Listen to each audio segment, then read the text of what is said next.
the one, the only Benzion.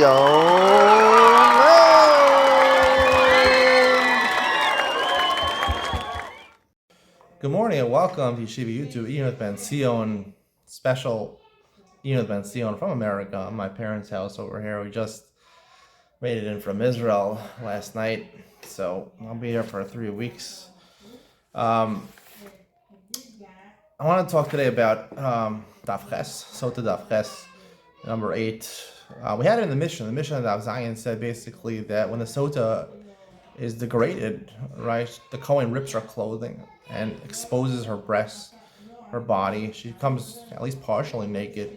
And anyone who can watches. The Mishnah said anyone who wants to watch could watch. So the Gemara notes an inconsistency in the Mishnah. Cheramid Beis, in the middle of the daf, the Mishnah says, Kol rotze leros baroa. Anyone who wants to see could see, which implies men and women equally. But then it says, and then all the women watch, because of pasuk, they should learn from this sotah. This is what happens if you commit adultery, so they shouldn't do it themselves.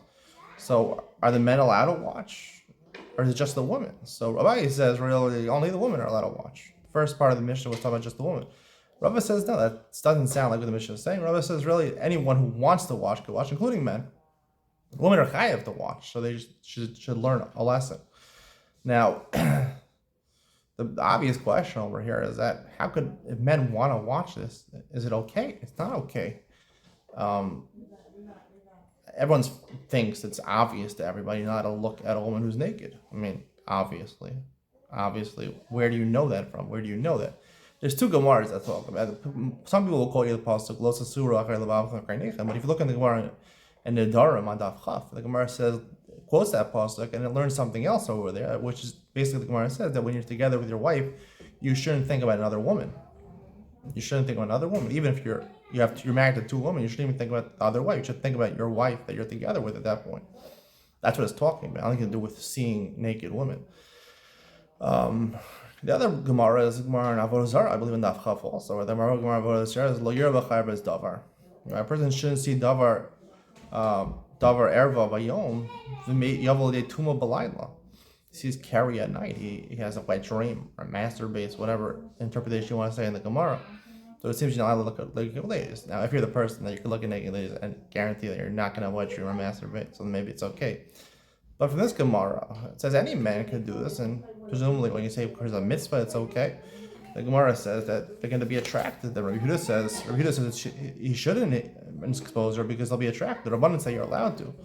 You're allowed to disrobe her. Actually, we pass that Rabbanan, not like Rabbi Yehuda, that you are disrobing her. How are you allowed to do that? So I already answered the Gemara in Dara, but I'll answer the Gemara in Avodah Zarah. I believe what the Gemara is saying over there. This is a very unique interpretation over here.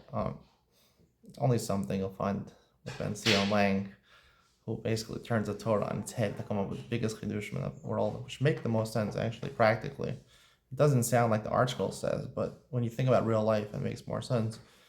Is that basically, of course, you're allowed to look at naked ladies. The Gemara is saying that there's no problem. The Gemara, and another proof to that is the Gemara in Brachos. The Gemara in Brachos says you can't say Kriya Shema when you're looking at naked ladies.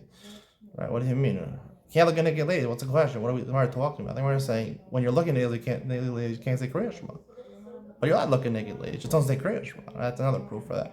What the Gemara means over there is that when you're looking at naked ladies, you shouldn't wait till the night to have a wet dream. That's basically what the Gemara is saying.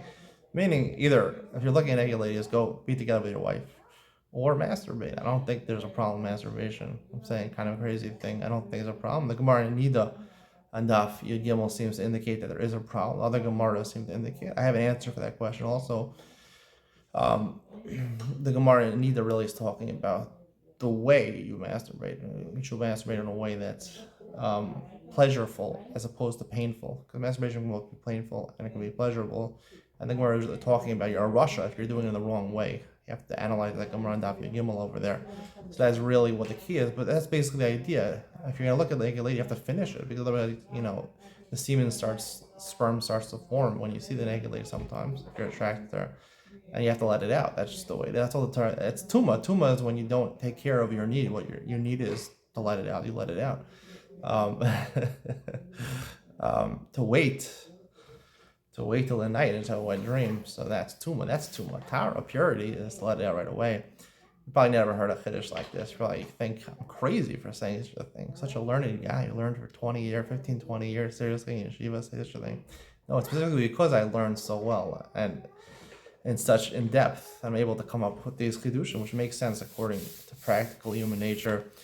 Hope you enjoyed today's share. That's why there's no problem in the Gemara for men to see it. They'll just take care of it if they see it. They take care of the problem themselves, take it in their own hands, literally. Hope you enjoyed today's share. See you in the next one.